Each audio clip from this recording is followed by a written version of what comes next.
Yes people, good morning, good afternoon, good evening. कैसे सब लोग? होप सो आप सब लोग बहुत बढ़िया रहेंगे। मैं बता दूं, मैं भी बहुत अच्छा हूं। तो आज से हम स्टार्ट करने वाले हैं most awaited lecture, that is the revision lecture for the may and November 2020 exam. May November 2020 exam के लिए मैं अमेंडमेंट लेक्चर आपको सेपरेटली देने वाला हूं, लेकिन रिवीजन लेक्चर है वो अपन आज चालू कर रहे हैं। अमेंडमेंट लेक्चर की भी आपको जल्दी ही मिल जाएंगे। तो सबसे पहले रिवीजन लेक्चर हम डाल रहे हैं। सबसे पहला revision lecture that is income from house property का। तो सबसे पहले इनकम फ्रॉम हाउस प्रॉपर्टी में क्वेश्चन ही आती है, छोटू सा टॉपिक है इंटरमीडिएट के लिए, एंड फाइनल वाले भी इस लेक्चर को यूज कर सकते हैं, बिकॉज फाइनल में भी आपका हाउस प्रॉपर्टी से रिलेटेड कुछ पार्ट है वो पूछा जा सकता है। और इस बार इस टॉपिक में अमेंडमेंट है तो पूरा ध्यान से रिवाइज करना करके, ठीक है। चलो, सबसे पहली चार्जिंग सेक्शन, और चार्जिंग सेक्शन इसकी 22 होती है। चार्जिंग सेक्शन ये बोलती है कि हाउस प्रॉपर्टी हेड में इनकम कमाती है। इसके लिए दो कंडीशन सेटिस्फाइड होनी चाहिए। सबसे पहली कंडीशन हाउस प्रॉपर्टी होनी चाहिए और दूसरा कंडीशन असेसी उसका ओनर होना चाहिए। अगर हाउस प्रॉपर्टी है एंड असेसी उसका ओनर है तो income will be taxable under that house property. Now question is that what do you mean by house property? House property का मतलब होता है कि बिल्डिंग होना चाहिए और building and land appurtenant to that building. Land appurtenant to that building का मतलब क्या होता है कि बिल्डिंग के पास में जो अटैच वाली जो लैंड होती है वो भी उस बिल्डिंग का ही पार्ट माना जाता है और उसको अपन हाउस प्रॉपर्टी में ले लेंगे। एक चीज समझना, even that house property is a commercial और रेसिडेंशियल, उससे कोई फर्क नहीं पड़ता, that income will be taxable under that house property. अगर कोई कमर्शियल कॉम्प्लेक्स भी है उसका भी रेंट आता है तो that rent will be taxable under the head income from house property. दूसरी चीज, असेसी उसका ओनर होना चाहिए। तो देखो, दो कंडीशन सेटिस्फाइड होनी चाहिए इस साइड में आने के लिए। पहली कंडीशन ये कि हाउस प्रॉपर्टी होनी चाहिए और दूसरी कंडीशन है कि असेसी उसका ओनर होना चाहिए। अगर ये दोनों कंडीशन सेटिस्फाइड होती है तो income will be taxable under the head income from house property. अब एक चीज समझना, हाउस प्रॉपर्टी कितने टाइप की होती है मैं बता दूं, दो टाइप की। एक होती है LOP, that is late out property. आपने वो प्रॉपर्टी किसी को भाड़े पे दे रखी है, लेट आउट कर रखी है, that is called late out property. तो मैं बता दूं, late out property always taxable होनी चाहिए। भाई सीधी सी बात है, लेट आउट प्रॉपर्टी से आपको रेंट मिलता है तो ऑलवेज टैक्सेबल होना चाहिए। दूसरा है self occupied property. Self occupied property का मतलब यह होता है कि आपकी प्रॉपर्टी आप खुद ही यूज कर रहे हो। सेल्फ ऑक्यूपाइड प्रॉपर्टी, आप खुद ही यूज करते हो आपकी प्रॉपर्टी को। जैसे मान लो मेरा घर है, उसमें मैं खुद रहता हूं, या मेरा जो घर है उसमें मैंने स्टूडियो भी बना रखा है, मेरा एक ऑफिस भी है, that is self occupied property, मैं खुद यूज कर रहा हूं। अब यहां पे एक चीज ध्यान रखना, अगर आपका सेल्फ ऑक्यूपाइड प्रॉपर्टी और वो आप अपने बिजनेस या प्रोफेशन के लिए यूज कर रहे हो तो उसको आप इग्नोर कर दो, उसको कुछ भी हाउस प्रॉपर्टी में करने की जरूरत नहीं, because that property is already earning the income under the head PGBP. वो पीजीबीपी हेड की इनकम कमा के दे रही है। जैसे मेरा ये स्टूडियो है, ये मेरी खुद की प्रॉपर्टी है, मैं मेरे बिजनेस या प्रोफेशन के लिए यूज करता हूं तो इसको मुझे कुछ भी करने की जरूरत नहीं, इग्नोर करना, बिकॉज ये प्रॉपर्टी ऑलरेडी मुझे बिजनेस साइड की इनकम है वो कमा के दे देती है। लेकिन अगर self occupied property residence purpose के लिए है तो क्या होगा? अब एक चीज समझना, लास्ट ईयर तक आपने ये पढ़ा था कि सेल्फ ऑक्यूपाइड प्रॉपर्टी अगर रेसिडेंस पर्पस के लिए है तो उस केस में एक एसओपी एग्जेम्प्ट होता है और बाकी वालों को डीएलओपी माना जाता है और उस पर टैक्स लग जाएगा। लेकिन इस बार अमेंडमेंट किया, पीयूष गोयल जी ने अमेंडमेंट किया था जब इलेक्शन से पहले वाला बजट आया था, फेब में जो बजट आया था, Piyush Goyal ji that time was finance minister, और उन्होंने जो अमेंडमेंट किया उन्होंने ये बोला 2 एसओपी पे कोई टैक्स नहीं लगेगा। अगर आपके पास 1 है या 2 एसओपी है तो 2 एसओपी तक कोई भी टैक्स नहीं लगेगा। लेकिन अगर आपके पास 2 से ज्यादा एसओपी है रेसिडेंस पर्पस के लिए तो 2 एसओपी पे कोई भी टैक्स नहीं लगेगा, लेकिन 2 से ज्यादा वाली एसओपी है that will be treated as the DLOP और उस पे टैक्स लग जाएगा, उसको हम टैक्सेबल कर देंगे, डीएलओपी मान लेंगे, deem to be let out property है वो मान लेंगे। तो देखो, मेरे पास मान लो 3 एसओपी है जिसमें मैं खुद ही रहता हूं, मेरे खुद के रेसिडेंस पर्पस के लिए यूज होती है, 3 एसओपी है, तो उस केस में क्या होगा, 2 पे टैक्स नहीं लगेगा, लेकिन तीसरी एसओपी है उस पे मुझे टैक्स लग जाएगा। तो देखो, मैंने आपको क्या बोला, टाइप्स ऑफ प्रॉपर्टी में अगर एलओपी है तो ऑलवेज टैक्सेबल, एसओपी है बिजनेस के लिए यूज हो रही है, प्रोफेशन के लिए इग्नोर कर दो। एसओपी रेसिडेंस पर्पस के लिए अगर आपके पास अप टू 2 हाउस प्रॉपर्टी है जो एसओपी है तो उसको एग्जेम्प्ट है, लेकिन 2 से ज्यादा है तो 2 तो एग्जेम्प्ट है, लेकिन 2 के ऊपर वाली जितनी भी हाउस प्रॉपर्टी रहेगी that will be treated as the DLOP और उस पे आपको टैक्स लग जाएगा। अब एक और चीज समझना, एक और अमेंडमेंट हुआ। क्वेश्चन ये आता है, सर बिल्डर, इधर मेरी तरफ देखो सब लोग, जैसे कोई बिल्डर होता है ना, बिल्डर के पास कोई अनसोल्ड फ्लैट है। आप मुझे एक बात बताओ, बिल्डर के पास में जो फ्लैट होते हैं, बिल्डर ने अगर वो फ्लैट बेच दिया, बिल्डर ने वो फ्लैट बेच दिया तो इनकम पीजीबीपी हेड में चली जाएगी, बिजनेस हेड में चली जाएगी। लेकिन बिजनेस के बिल्डर के पास में अगर कोई फ्लैट है, उसने उसको लेट आउट कर दिया, किसी को भाड़े पे दे दिया, तो वो इनकम हाउस प्रॉपर्टी हेड में जाएगी, ये ध्यान रखना। बिल्डर फ्लैट को बेचता है, बेचने से इनकम होगी वो पीजीबीपी में जाएगी, लेकिन बिल्डर ने वो फ्लैट को किसी को भाड़े पे दे दिया तो उस केस में वो इनकम है वो हाउस प्रॉपर्टी हेड में जाएगी, बिकॉज दोनों कंडीशन सेटिस्फाइड हो रही है। यहां पे हाउस प्रॉपर्टी है और बिल्डर उसका ओनर है तो उस केस में इनकम है वो हाउस प्रॉपर्टी हेड में टैक्सेबल हो जाती है। अब एक चीज समझना, एक बिल्डर है, उसने क्या किया पता है, बिल्डर ने कुछ प्रोजेक्ट का कंस्ट्रक्शन कंप्लीट किया, हाउस प्रॉपर्टी उसने कंस्ट्रक्शन कंप्लीट कर दिया। अब एक चीज समझना, क्वेश्चन ये आता है कि हाउस प्रॉपर्टी का कंस्ट्रक्शन बिल्डर ने कंप्लीट कर दिया तो जो भी अनसोल्ड फ्लैट उसके लिए रहेंगे क्या वो डीएलओपी मान लिए जाएंगे? उसके लिए जो भी अनसोल्ड फ्लैट रहेंगे क्या वो उसके लिए डीएलओपी मान लिए जाएंगे? अगर अनसोल्ड फ्लैट है, खाली पड़े, उसने रेंट पे नहीं दिया, रेंट पे दिया होता तो ऑब्वियसली हाउस प्रॉपर्टी में इनकम आ जाता, लेकिन जो खाली पड़े हैं फ्लैट, क्या वो डीएलओपी माना जाएगा क्या? तो इसको लेके यहां पे एक चीज समझना, एक अमेंडमेंट किया, और अमेंडमेंट ये बोलता है कि जिस ईयर में कंस्ट्रक्शन कंप्लीट होता है, जिस ईयर में कंस्ट्रक्शन कंप्लीट हो जाता है, उसका सर्टिफिकेट आ जाता है, उस ईयर के एंड से 2 इयर्स तक उसको कोई भी टैक्स नहीं लगेगा। 2 इयर्स तक उन प्रॉपर्टी की वैल्यू है, वो जीएवी है, वो निल ली जाएगी, मींस उस पर कोई भी टैक्स नहीं लगेगा। लेकिन 2 साल के बाद obviously that will be treated as DLOP और उस पर टैक्स लग जाएगा। तो देखो, I can take one example. एक बिल्डर है मुंबई में जिसका नाम है ओमकार बिल्डर। अब ओमकार बिल्डर ने क्या किया, कुछ फ्लैट बनाए और एक प्रोजेक्ट बनाया, एक फ्लैट बनाए कुछ, और वो खाली पड़े हैं। अगर भाड़े पे दे दिए होते तो ऑब्वियसली हाउस प्रॉपर्टी में इनकम आ जाती, लेकिन वो खाली पड़े हैं। और कंस्ट्रक्शन कंप्लीट हुआ मान लो 10 दिसंबर 2019 को, तो ये वाला ईयर कब कंप्लीट होगा? 31 मार्च 2020। तो 31 मार्च 2020 से 2 इयर्स तक, मींस 31 मार्च 2022 तक उसकी जो जीएवी है वो निल ली जाएगी और उसको कोई भी टैक्स नहीं लगेगा। लेकिन उसके बाद है वो डीएलओपी माना जाएगा और बिल्डर को उस पे टैक्स भरना पड़ जाएगा। अब एक और चीज समझना, सर हाउस प्रॉपर्टी का इनकम कैसे कैलकुलेट करना? बड़ा ही सिंपल है। देखो, एसओपी के केस में हर चीज नील आती है। एसओपी के केस में सिर्फ आपको इंटरेस्ट का डिडक्शन मिलता है। तो एसओपी की इनकम जो होती है ना, वो आइदर नील हो सकती है, नेगेटिव हो सकती है। अगर इंटरेस्ट है तो नेगेटिव हो जाएगी, और इंटरेस्ट नहीं है तो क्या हो जाएगी? नील हो जाएगी। अब एक चीज समझना, हाउस प्रॉपर्टी की इनकम कैसे कैलकुलेट करने का डीएलओपी के केस में एंड एलओपी के केस में। तो सबसे पहले ले लो म्युनिसिपल वैल्यू। क्या ले लो? Municipal value. म्युनिसिपल वैल्यू को कंपेयर करो फेयर रेंट से, विचएवर इज हायर है वो ले लो। म्युनिसिपल वैल्यू को कंपेयर करो फेयर रेंट से, whichever is higher है वो ले लो। और जो भी हायर आता है उसको आप स्टैंडर्ड रेंट से कंपेयर करो, और whichever is lower है वो ले लो। देखो मैंने क्या बोला, municipal value will be compare with the fair rent, whichever is higher है वो ले लो। उस हायर को कंपेयर करो आपके स्टैंडर्ड रेंट से, whichever is lower है वो ले लो। और जो whichever is lower आएगा ना, उसको अपन बोलेंगे एक्सपेक्टेड रेंट। अब एक चीज समझना, जो एक्सपेक्टेड रेंट होता है उसको आप एक्चुअल रेंट से कंपेयर करो, और एक्सपेक्टेड रेंट और एक्चुअल रेंट में से जो whichever is higher है ना, उसको आप कंसीडर कर लो। That will be your GAV, that is gross annual value. मैंने क्या बोला कि जो भी तुम्हारा एक्सपेक्टेड रेंट है एंड एक्चुअल रेंट है, उन दोनों में से whichever is higher ले लो, that will be your gross annual value. और ग्रॉस एनुअल वैल्यू में से आप लेस करोगे म्युनिसिपल टैक्सेस पेड। जो भी आपने म्युनिसिपल टैक्सेस इस साल में पे किए हैं, एक्चुअली जो पे किए हैं, उसको आप लेस कर दो, आपको मिल जाएगा NAV, that is the net annual value. और नेट एनुअल वैल्यू में से आपको 2 चीजें लेस करने का मौका मिलेगा, that is called deduction under section 24। और 24 के जो डिडक्शन होते हैं, पहला स्टैंडर्ड डिडक्शन 30% ऑफ एनएवी, और दूसरा इंटरेस्ट ऑन लोन। ये 2 चीजें आप लेस कर दो, आपको मिल जाएगा इनकम फ्रॉम हाउस प्रॉपर्टी। तो देखो, हाउस प्रॉपर्टी का इनकम कैसे निकालने का, मेरी तरफ देखो। सबसे पहले ले लो municipal value, it will be compare with the fair rent whichever is higher, और हायर को स्टैंडर्ड रेंट से कंपेयर करो, whichever is lower ले लो, आपको मिल जाएगा एक्सपेक्टेड रेंट। एक्सपेक्टेड रेंट को आप एक्चुअल रेंट से कंपेयर करो, whichever is higher वाला ले लो, it is called your GAV. GAV में से म्युनिसिपल टैक्सेस पेड आप लेस कर दो, आपको मिल जाएगा एनएवी। एनएवी में से standard deduction 30% of the NAV and interest on loan को आप लेस कर दो, आपको मिल जाएगा इनकम फ्रॉम हाउस प्रॉपर्टी। अब क्वेश्चन ये आता है, म्युनिसिपल वैल्यू का मतलब क्या होता है? देखो, म्युनिसिपल वैल्यू का मतलब होता है value of property as per the municipality record. जो भी म्युनिसिपलिटी है, कंटोनमेंट बोर्ड है, ग्राम पंचायत है, उसके हिसाब से हर प्रॉपर्टी की एक वैल्यू निकाली जाती है कि ये प्रॉपर्टी एक साल में कितना रेंट कमा के दे सकती है। ये जो प्रॉपर्टी है वो एक साल में कितना रेंट कमा के दे सकती है, दैट इज कॉल्ड रेटेबल वैल्यू भी इसको बोला जाता है, that is called your municipal value. उसके बाद फेयर रेंट किसको बोलते हैं? तो फेयर रेंट का मतलब होता है आजू बाजू की प्रॉपर्टी का रेंट क्या है, मतलब जिस लोकेशन में आपकी प्रॉपर्टी है उसी लोकेशन में जो आजू बाजू वाली प्रॉपर्टी है उसका रेंट क्या है, that is called your fair rent. अब स्टैंडर्ड रेंट का मतलब क्या होता है? Standard rent means rent as per the rent control act. Rent control act में बहुत सारे स्टेट गवर्नमेंट के रेंट कंट्रोल करने के लिए रेंट कंट्रोल एक्ट बनाया जाता है, और उस एक्ट के हिसाब से मैक्सिमम आप लीगली कितना रेंट ले सकते हो उस एक्ट के हिसाब से, that is called your standard rent. अब एक और चीज समझना, एक्चुअल रेंट का मतलब क्या होता है?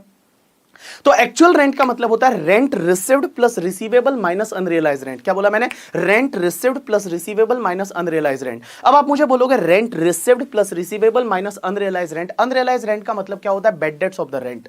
अगर मान लो कोई पर्सन ने आपको रेंट नहीं दिया, वो रेंट खा के चला गया, that is called unrealised rent. तो अनरियलाइज्ड रेंट लेस होगा while calculating your actual rent, क्योंकि एक्चुअल रेंट के लिए मैंने क्या बोला? रेंट रिसीव्ड प्लस रिसीवेबल जितना मिलने वाला है और माइनस कर दो अनरियलाइज रेंट, तो आपको मिल जाएगा एक्चुअल रेंट। लेकिन क्वेश्चन ये आता है कि अनरियलाइज रेंट क्या हमेशा लेस होता है? मैं बता दूं, अनरियलाइज रेंट आपको लेस करने को मिलेगा अगर मान लो रूल नंबर 4 की चारों कंडीशन सेटिस्फाइड होती है। एक रूल होता है इनकम टैक्स रूल का, दैट इज रूल नंबर 4, और रूल नंबर 4 की जो 4 कंडीशन सेटिस्फाइड होती है तो उस केस में आपको अनरियलाइज रेंट लेस करने को मिलता है। सर 4 कंडीशन कौन कौन सी है? सबसे पहली कंडीशन टेनेंसी बोनाफाइड होना चाहिए। जो टेनेंसी है वो टेनेंसी आपकी बोनाफाइड होनी चाहिए, जेन्युइन टेनेंसी होनी चाहिए। दूसरी कंडीशन ये है कि भैया जो टेनेंट है, tenant should not occupied any other house property of same SSC. ऐसा नहीं होना चाहिए कि आपने इस घर से तो उसको निकाल दिया और किसी दूसरे घर में ले जाके रख लिया, ऐसा नहीं होना चाहिए। और तीसरा, that tenant should vacated that house property, जो टेनेंट है उसने वो घर खाली करवा दिया है। और चौथा, reasonable step should be taken for the recovery of unrealised rent. अगर ये चारों कंडीशन सेटिस्फाइड हो जाती है, अगर ये चारों कंडीशन सेटिस्फाइड हो जाती है तो उस केस में आपको अनरियलाइज्ड रेंट है वो आपको लेस करने को मिलेगा while calculating your actual rent। Actual rent है वो आपको कैलकुलेट करते टाइम अनरियलाइज्ड रेंट है वो आपको लेस करने को मिलेगा। अब एक और चीज समझना, जब भी आप क्या करते हो, आपका फॉर्मेट क्या था? Municipal value, fair rent whichever is higher, higher will compare with the standard rent, whichever is lower is expected rent, actual rent whichever is higher आपको लेना है, आपको मिलेगा गाव, दैट इज जीएवी।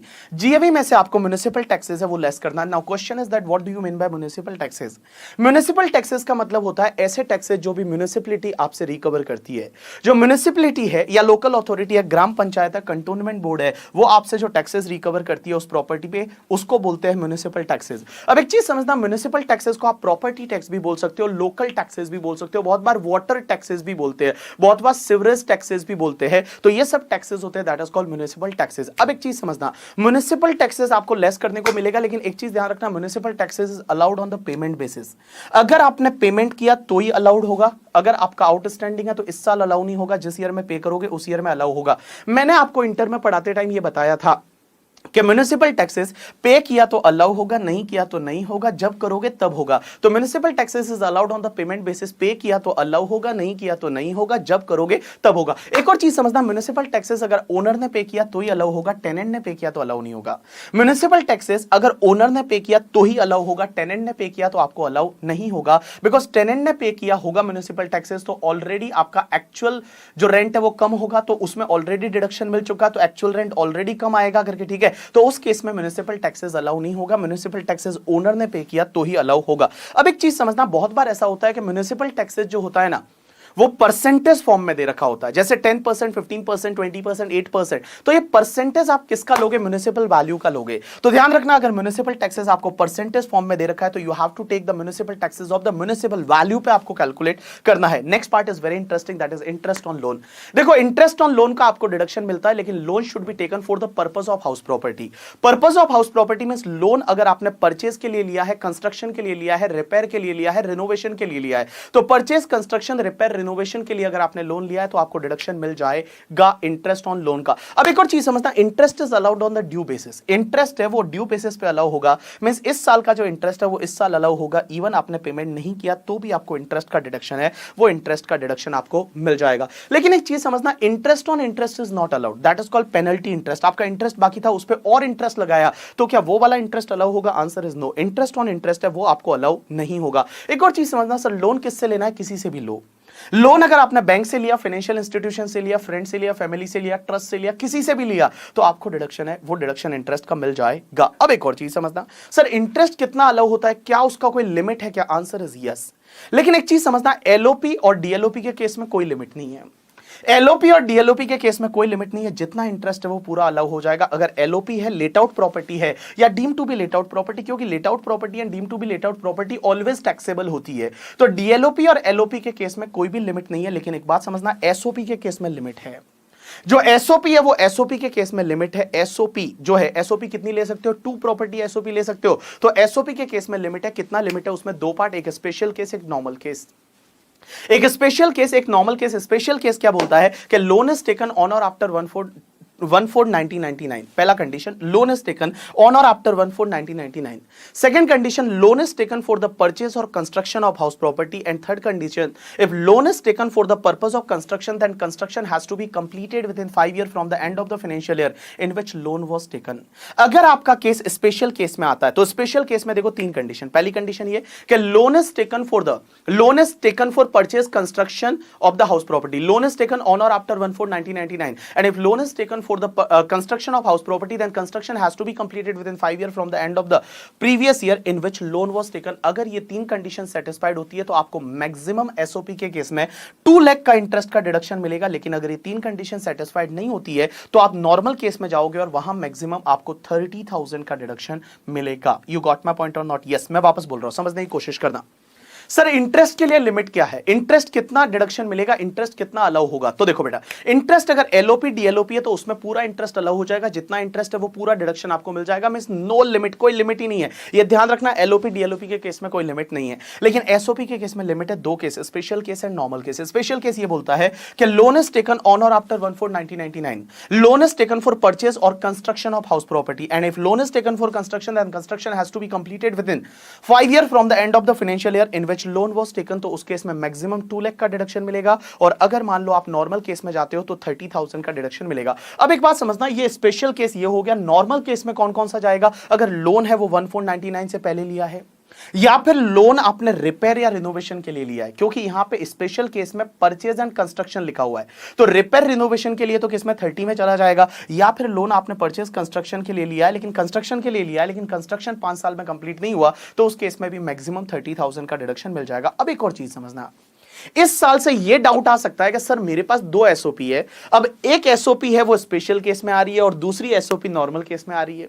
तो स्पेशल केस वाले पे 2 लाख और normal case वाले पे 30,000. तो क्या मुझे टोटल 230 का एसओपी पे डिडक्शन मिल जाएगा? ना बाबा ना. ध्यान रखना, एसओपी के केस में मैक्सिमम डिडक्शन है वो आपको 2 लाख का ही मिलेगा. तो अगर मान लो आपका एक एसओपी है, मान लो दोनों एसओपी स्पेशल में आ रही है तो भी मैक्सिमम 2 का मिलेगा. दोनों एसओपी अगर उधर जा रही है, दोनों एसओपी उधर जा रही है तो 30 का ही मिलेगा. लेकिन एक बात समझना, एक एसओपी 2 में आ रही है, एक एसओपी 30 में आ रही है, तो मैक्सिमम आपको 2 लाख का ही डिडक्शन मिलेगा, उससे ज्यादा का डिडक्शन नहीं मिलेगा. So maximum deduction is 2 lakh. अब एक और चीज समझना, मेनी टाइम ऐसा होता है कि अगर आपने पहले एक लोन लिया था एचडीएफसी बैंक से, अब एचडीएफसी बैंक से लोन लिया था घर परचेज या कंस्ट्रक्ट करने के लिए. अब एक चीज समझना, वो एचडीएफसी वाला बैंक का लोन रीपे कर दिया एसबीआई से लोन लेके.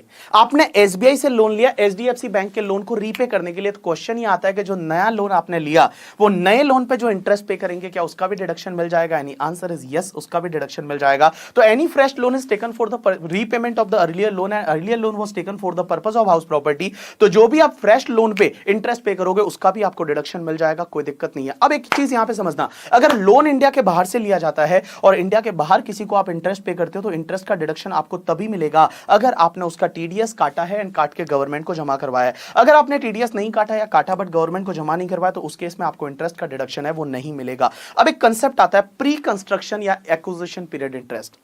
यह सबसे डिफिकल्ट कंसेप्ट आता है जिसमें बहुत सारे इंटरमीडिएट के स्टूडेंट है वो गलती कर जाते हैं. Pre construction period interest. अब प्री कंस्ट्रक्शन पीरियड इंटरेस्ट का मतलब क्या होता है? देखो बेटा, सबसे पहले समझना कि जिस ईयर में कंस्ट्रक्शन कंप्लीट हुआ, देखो उस ईयर ही वो हाउस प्रॉपर्टी बना, उससे पहले तो हाउस प्रॉपर्टी था ही नहीं. जिस ईयर में कंस्ट्रक्शन कंप्लीट हुआ उस ईयर ही तो वो हाउस प्रॉपर्टी बना, उससे पहले तो वो हाउस प्रॉपर्टी था ही नहीं. तो जिस ईयर में कंस्ट्रक्शन कंप्लीट हुआ उस ईयर से पिछले वाले जितने भी ईयर्स का इंटरेस्ट है वो इंटरेस्ट को अपन बोलते हैं प्री कंस्ट्रक्शन पीरियड इंटरेस्ट.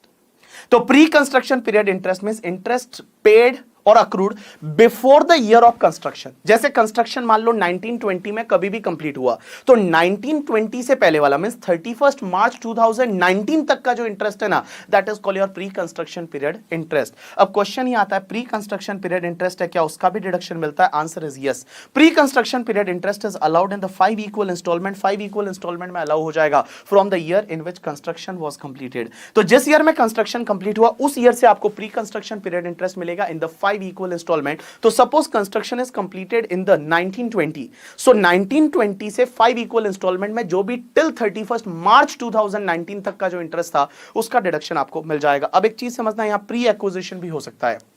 जैसे आई कैन टेक एग्जांपल, मैंने 1 जनवरी 2019 को लोन लिया.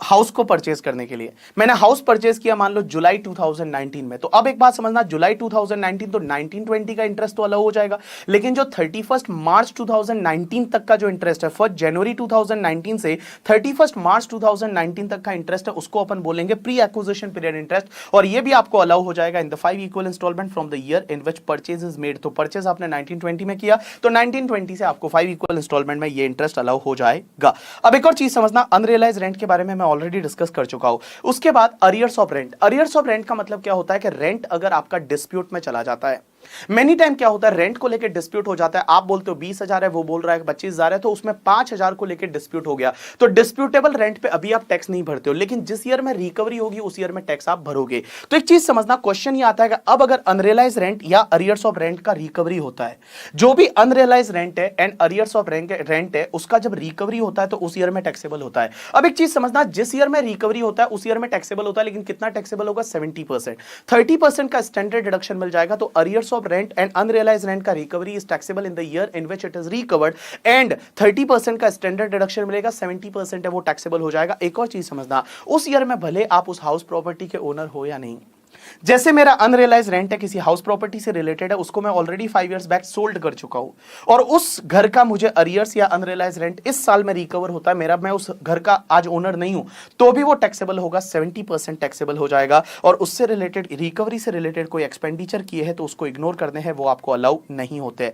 अब एक और चीज समझना, next concept is called concept of vacancy. Vacancy का कंसेप्ट क्या होता है, एक बात बताओ, मैंने आपको क्या बोला, पहले म्युनिसिपल वैल्यू लो, fair rent whichever is higher, standard rent whichever is lower, that is called expected rent. हम क्या करते हैं, एक्सपेक्टेड रेंट और actual rent whichever is higher है वो लेते हैं, एक्सपेक्टेड रेंट और actual rent whichever is higher है वो लेते हैं। लेकिन एक चीज ध्यान रखना, अगर वैकेंसी है तो expected rent and actual rent whichever is higher है वो वाला कंसेप्ट नहीं लगेगा। अगर वैकेंसी है, वैकेंसी का मतलब क्या होता है, घर पे ताला लगा हुआ है, घर खाली पड़ा है, आप खुद अगर सेल्फ ऑक्यूपाइड बना देते हो, उसको वैकेंसी नहीं बोलेंगे। वैकेंसी उसी को बोलेंगे जब घर पे ताला लगा हुआ है। तो घर पे अगर इतना बड़ा ताला लगा हुआ है, मींस वहां पे कोई रह नहीं रहा है, घर पे ताला लगा हुआ है, that is called your vacancy. जैसे मान लो मैंने घर भाड़े पे दिया था 10 मंथ के लिए, उसके बाद टेनेंट ने खाली कर दिया और 2 मंथ के लिए घर खाली पड़ा है, दैट इज कॉल्ड वैकेंसी। वो 2 मंथ के लिए मैं खुद यूज कर रहा हूं सेल्फ ऑक्यूपाइड, तो वैकेंसी नहीं होगा। वैकेंसी उसको बोलेंगे जब घर पे ताला लगा हुआ है, घर खाली पड़ा है, that is called your vacancy. तो एक चीज समझना, वैकेंसी के केस में आपको एक चीज रखने का, वैकेंसी के केस में आप क्या देखोगे पता है, पहले लिखोगे एक्सपेक्टेड रेंट, उसके बाद actual rent plus vacancy rent. क्या बोला मैंने, इस साइड लिखो एक्सपेक्टेड रेंट, उसके बाद actual rent plus vacancy rent. अगर actual rent plus vacancy rent is more than equal to expected rent, मैंने क्या बोला, actual rent plus vacancy rent is more than equal to expected rent, तो उस case में तो एक्चुअल रेंट है वही तुम्हारा जीएवी बन जाएगा। लेकिन if expected rent is higher than actual rent plus vacancy rent, तो उस केस में एक्सपेक्टेड रेंट है वो आपका जीएवी बन जाएगा। तो मैंने क्या बोला, समझना, इधर देखो मेरी तरफ, मैंने क्या बोला, जब भी वैकेंसी होती है तो एक्सपेक्टेड और एक्चुअल हायर वाले को जीएवी नहीं बनाने का। जब भी वैकेंसी होती है तो एक्सपेक्टेड और एक्चुअल व्हिचएवर इज हायर वाले को जीएवी नहीं बनाने का। उसके केस में आपको क्या करने का पता है, पहले लिखो एक्सपेक्टेड रेंट, उधर लिखो actual rent plus vacancy rent. तो actual rent plus vacancy rent दोनों को मिला के more than equal to expected rent होता है, तो एक्चुअल रेंट को जीएवी बना दो। बट अगर expected rent is more then actual rent plus GAV होता है, तो उस केस में आप एक काम करो, एक्सपेक्टेड रेंट को जीएवी बना दो। अब एक और चीज समझना, concept of partly let out property area wise.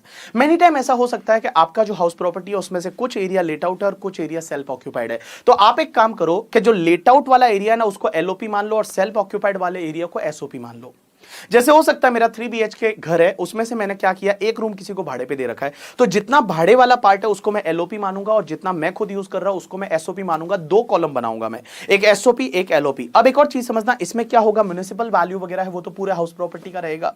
तो आप जो म्युनिसिपल वैल्यू है, फेयर रेंट है, स्टैंडर्ड रेंट है, म्युनिसिपल टैक्सेस है, इंटरेस्ट ऑन लोन है, उसको आप डिवाइड करोगे एलओपी और एसओपी में on the basis of area. Area के बेसिस पे आपको डिवाइड करना पड़ेगा, लेकिन एक चीज ध्यान रखना, एक्चुअल रेंट को कभी डिवाइड मत करना, क्योंकि एक्चुअल रेंट तो हमेशा लेट आउट पार्ट के लिए ही होगा ना। जो एक्चुअल रेंट रहेगा वो तो लेट आउट पार्ट के लिए ही रहेगा। उसके बाद एक और चीज समझना, कभी कभी ऐसा हो सकता है कि कोई हाउस प्रॉपर्टी आपने कुछ टाइम के लिए लेट आउट किया और कुछ टाइम के लिए सेल्फ ऑक्यूपाइड है। जैसे मान लो 7 मंथ के लिए लेट आउट था एंड 5 मंथ के लिए सेल्फ ऑक्यूपाइड है, ऐसा हो सकता है ना। 7 मंथ के लिए लेट आउट एंड 5 मंथ के लिए सेल्फ ऑक्यूपाइड, तो उस केस में क्या करेंगे। अब एक चीज समझना, उस केस में हमेशा उसको एलओपी ही मानना है। Even house property is let out for single day, मैंने क्या किया 365 डेज में से 1 डे लेट आउट किया और 364 डेज है वो सेल्फ ऑक्यूपाइड है, तो उस केस में ध्यान रखना उसको मुझे एलओपी ही मानना है और पूरे साल का म्युनिसिपल वैल्यू है, फेयर रेंट है, स्टैंडर्ड रेंट है, वो सब आएगा। एक्चुअल रेंट ऑब्वियसली एक दिन का आएगा जितने टाइम के लिए मैंने लेट आउट किया है। तो देखो मैंने क्या बोला, अगर कोई house property partly let out है, partly let out area wise and उसके बाद टाइम वाइज, एरिया वाइज है, अगर area wise partly let out है तो उस केस में एक काम करो, लेट आउट वाला पार्ट एलओपी और सेल्फ ऑक्यूपाइड वाला एसओपी, 2 कॉलम बनाओ करके हर चीज को एरिया वाइज बाइफरकेट करो। लेकिन एक चीज ध्यान रखना, कभी भी एक्चुअल रेंट को बाइफरकेट नहीं करोगे। लेकिन अगर टाइम वाइज है, जैसे कुछ टाइम के लिए सेल्फ ऑक्यूपाइड और कुछ टाइम के लिए लेट आउट, तो उसको आप लेट आउट प्रॉपर्टी ही ट्रीट करोगे, आप पूरे साल के लिए लेट आउट प्रॉपर्टी ट्रीट करोगे। बट ऑब्वियसली एक्चुअल रेंट है वो उतने टाइम का ही आएगा जितने टाइम के लिए आपने लेट आउट किया है। अब एक और चीज समझना, अगर आपके पास 2 से ज्यादा एसओपी है, अगर आपके पास 2 से ज्यादा एसओपी है, जैसे मेरे पास 3 एसओपी है, तो मैं क्या करूंगा, उसमें से 2 एसओपी एग्जेम्प्ट है, तीसरा वाला डीएलओपी मानूंगा, उस पर टैक्स लगेगा। लेकिन कैसे चूज करूंगा, मैं क्वेश्चन को 3 बार सॉल्व करूंगा, हाउस प्रॉपर्टी 1 को एसओपी, हाउस प्रॉपर्टी 2 को एसओपी और हाउस प्रॉपर्टी 3 को डीएलओपी। फिर दूसरे में क्या करूंगा, हाउस प्रॉपर्टी 1 को एसओपी, हाउस प्रॉपर्टी 2 को डीएलओपी और हाउस प्रॉपर्टी 3 को एसओपी। तीसरे में क्या करूंगा, हाउस प्रॉपर्टी 1 को डीएलओपी, हाउस प्रॉपर्टी 2 एंड 3 को एसओपी। ऐसा करके मैं 3 बार क्वेश्चन को सॉल्व करूंगा और जिसमें मेरी इनकम सबसे कम आएगी, जिस ऑप्शन में मेरी इनकम सबसे कम आएगी, वो वाला ऑप्शन मैं एक्सरसाइज कर जाऊंगा, वो वाला ऑप्शन है वो मैं क्या कर जाऊंगा, एक्सरसाइज कर जाऊंगा। अब एक और चीज समझना, next part is a concept of joint ownership. अब क्वेश्चन ये आता है सर जॉइंट ओनरशिप के केस में क्या होगा। जॉइंट ओनरशिप का मतलब होता है कि अगर कोई हाउस प्रॉपर्टी है उसमें एक से ज्यादा ओनर है, that is called joint ownership. तो पहले आप एक काम करो, क्वेश्चन को ऐसे सॉल्व करो जैसे जॉइंट ओनरशिप का सवाल ही नहीं है, और उसके बाद जो भी इनकम आती है लास्ट में जो भी इनकम आती है, that income has to be divided between the owners in their ownership ratio. जो उनका ओनरशिप रेशियो है, उस ओनरशिप रेशियो में आप इनकम को क्या कर दो, डिवाइड कर दो। लेकिन एक चीज समझना, जॉइंट ओनरशिप के केस में बेटा, एसओपी के केस में जो आप इंटरेस्ट का डिडक्शन लेते हो ना, वो इंटरेस्ट का जो लिमिट होता है ना 30,000 and 2 lakh, that will B multiply by number of the को ओनर। तो जैसे मान लो मैं और मेरी वाइफ 2 को ओनर है, तो हमारी जो लिमिट है वो 30,000 की 60 होगी एंड 2 लाख का 4 लाख हो जाएगा। तो यहां पे बेटर ये रहता है कि भैया जब जॉइंट ओनरशिप में है और हम दोनों इंटरेस्ट पे कर रहे हैं, तो लिमिट क्या हो जाएगी, एसओपी के केस में 30 की जगह 60 एंड बेटा 2 की जगह 4, और 3 ओनर है तो 90 एंड 6 लाख ऐसा लिमिट होगा। मींस इंटरेस्ट का लिमिट है that will B multiply by number of को ओनर। अब एक और चीज समझना, कंपोजिट रेंट। एक कंसेप्ट आता है कंपोजिट रेंट। कंपोजिट रेंट का मतलब क्या होता है, आपने हाउस प्रॉपर्टी के साथ में अदर असेट भी भाड़े पे दे दी, हाउस प्रॉपर्टी के साथ में आपने फर्नीचर भी दे दिया, टीवी भी दे दिया, सब मतलब बिस्तर बर्तन सब भाड़े पे दे दिए। तो उस केस में क्या होगा, 2 पार्ट, अगर अग्रीमेंट सेपरेबल है या नहीं। अगर अग्रीमेंट सेपरेबल है, सेपरेबल का मतलब अग्रीमेंट में लिखा हुआ है हाउस प्रॉपर्टी का रेंट कितना, अदर असेट का रेंट कितना। अगर अग्रीमेंट सेपरेबल है तो हाउस प्रॉपर्टी का रेंट है वो तो हाउस प्रॉपर्टी में जाएगा, और अदर असेट का रेंट है वो या तो पीजीबीपी या आईएफओएस में जाएगा, depends on the fact to fact करके। ठीक है, तो देखो मैंने क्या बोला, अगर अग्रीमेंट सेपरेबल है, अग्रीमेंट अलग अलग किया हुआ है, तो अग्रीमेंट अलग है तो हाउस प्रॉपर्टी का रेंट है वो हाउस प्रॉपर्टी में जाएगा, और अदर असेट का रेंट है वो या तो पीजीबीपी या आईएफओएस में जाएगा। लेकिन एक चीज समझना, अगर अग्रीमेंट सेपरेबल नहीं है, अग्रीमेंट है वो अग्रीमेंट सेपरेबल नहीं है, तो उस केस में क्या होगा, टोटल रेंट जो है ना आपका, टोटल रेंट आईएफओएस या पीजीबीपी में जाएगा। Total rent will be taxable under IFOS या पीजीबीपी। हाउस प्रॉपर्टी में इनकम ही नहीं आएगी, जैसे होटल वगैरह। एक बात बताओ, होटल का रूम जब आप बुक करवाते हो तो क्या वहां पे अग्रीमेंट सेपरेबल होता है क्या? नहीं, वहां पे आपको अदर असेट्स भी यूज करने को मिलती है, प्रॉपर्टी भी मिलती है, तो होटल वाले का जो इनकम है वो उसके लिए पीजीबीपी में जाएगा। You got my point or not? Yes. अब एक और चीज समझना, बहुत सारे लोग ने क्या किया, होटल वालों ने भी क्या किया, अग्रीमेंट को सेपरेबल कर दिया, बोला अदर असेट का इतना और रूम का रेंट इतना। तो उस केस में यहां लॉ मेकर्स ये बोलते हैं कि अगर आप जो हाउस प्रॉपर्टी को लेट आउट करते हो, वो लेट आउट करना पॉसिबल ही नहीं है विदाउट अदर असेट।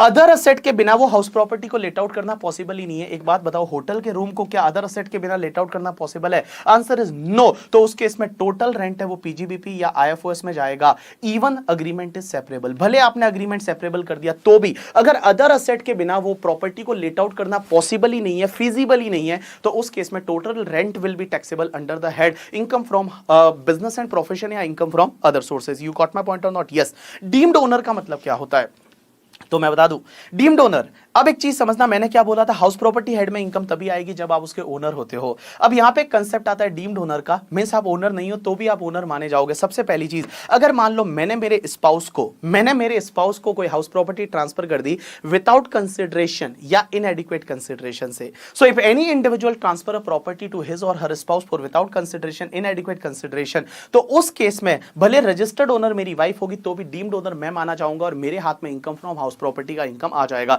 लेकिन एक चीज समझना, अगर मान लो मैंने मेरी वाइफ को ये ट्रांसफर किया है in agreement to live apart. In agreement to live apart का मतलब क्या होता है, हम दोनों में डाइवोर्स नहीं हो रहा लेकिन हम अलग अलग रह रहे हैं, वो अलग रह रही है, मैं अलग रह रहा हूं, तो उस केस में मैंने ट्रांसफर किया, तो उस केस में मैं डीम्ड डोनर नहीं माना जाऊंगा। अब एक और चीज समझना, अगर किसी इंडिविजुअल ने अपने माइनर चाइल्ड को कोई भी हाउस प्रॉपर्टी ट्रांसफर की फॉर विदाउट कंसिडरेशन और इनएडुकेट कंसिडरेशन, लेकिन माइनर मैरिड डॉटर को छोड़ के, बालिका वधु को छोड़ के, माइनर मैरिड डॉटर को छोड़ के किसी भी माइनर चाइल्ड को हाउस प्रॉपर्टी ट्रांसफर की, तो उस केस में जो ट्रांसफरर है वो उसके लिए डीम्ड ओनर माना जाएगा। अब एक और चीज समझना, कोऑपरेटिव सोसाइटी जो होती है उसमें क्या होता है, जो प्रॉपर्टी है उसके रजिस्टर्ड ओनर कोऑपरेटिव सोसाइटी होती है, लेकिन जो भी कोऑपरेटिव सोसाइटी का जो शेयर होल्डर रहता है वो शेयर होल्डर उसका क्या माना जाएगा, डीम्ड ओनर। और इम्पार्शिएबल स्टेट के केस में, इम्पार्शिएबल स्टेट के केस में मतलब इसका मतलब क्या होता है, कोई प्रॉपर्टी ऐसा जिसका partition is not possible as per law, law के हिसाब से उसका पार्टीशन पॉसिबल नहीं, तो भी आप पार्टीशन कर लेते हो, तो उस केस में जो मेन होल्डर रहता है ना, जो मेन होल्डर था उस इम्पार्शिएबल स्टेट का, वही उसका पूरे प्रॉपर्टी का डीम्ड ओनर है, वो माना जाएगा। You got my point or not? Yes. अब एक और इसमें क्वेश्चन या एक और पॉइंट आता है कि 12 ईयर से ज्यादा के लिए आप लीज पे लेते हो करके, ठीक है, जिसमें जैसे जैसे 99 ईयर्स की वगैरह जो लीज होती है उस केस में आप जो है वो डीम्ड ओनर माने जाओगे। तो जैसे गवर्नमेंट को अपने को पता है डीडीए में फ्लैट मिलते हैं या महाडा में मुंबई में फ्लैट मिलते हैं, वो 99 ईयर्स की लीज के लिए मिलते हैं, तो उसमें भी आप डीम्ड ओनर माने जाते हो। अब एक चीज समझना, इस बार वो अमेंडमेंट हुआ उसके बारे में मैं ऑलरेडी डिस्कस कर चुका हूं, मैं ऑलरेडी ये डिस्कस कर चुका हूं कि आप 2 एसओपी का बेनिफिट ले सकते हो। आप 2 एसओपी जो है वो एग्जेम्प्ट होगी, उस पर कोई टैक्स नहीं लगेगा। लेकिन एसओपी का मतलब क्या होता है, आप खुद या तो ऑक्यूपाइड करते हो या फिर आप किसी और प्लेस पे बिजनेस प्रोफेशन या काम करते हो, एम्प्लॉयमेंट में हो किसी और प्लेस पे, और कोई प्रॉपर्टी खाली पड़ी है, और जहां पे आप बिजनेस प्रोफेशन एम्प्लॉयमेंट में हो उस जगह आपका कोई भी हाउस प्रॉपर्टी नहीं है, तो उस केस में जो खाली पड़ा प्रॉपर्टी है उसको भी हम एसओपी मान लेंगे। तो एसओपी किसको बोलेंगे, या तो ओनर जो है वो खुद ऑक्यूपाई करता है रहने के लिए, दैट इज कॉल्ड एसओपी, या फिर मान लो आप क्या करते हो, बिजनेस प्रोफेशन या एम्प्लॉयमेंट में किसी और जगह हो और वहां पे आपका प्रॉपर्टी नहीं है, तो जो आपका जो घर है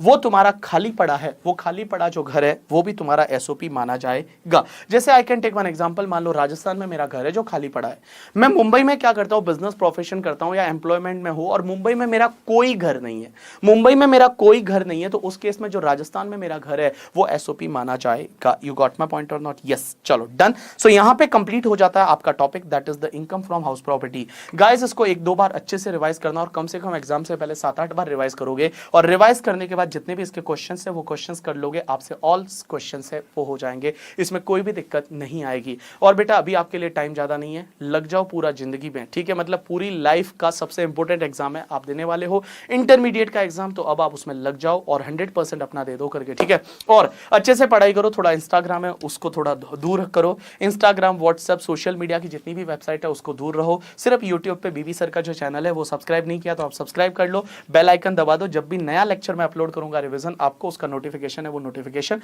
मिल जाएगा। एंड खुद का ख्याल रखा करो, अपना ध्यान रखा करो, और अच्छे से अच्छा खाया करो करके, ठीक है, बिकॉज कुछ भी मत खाया करो जिससे आपकी हेल्थ वगैरह खराब हो जाए, बिकॉज ये वाला टाइम है वो आपके लिए बहुत ज्यादा क्रूशियल है। एंड अपने को पास होना है फर्स्ट अटेम्प्ट में करके, ठीक है, because first attempt is always a golden attempt, and बेटा इस अटेम्प्ट में आपको पास होना है, ठीक है। चलो थैंक्स अ लॉट पीपल, आज के लिए इतना बहुत है।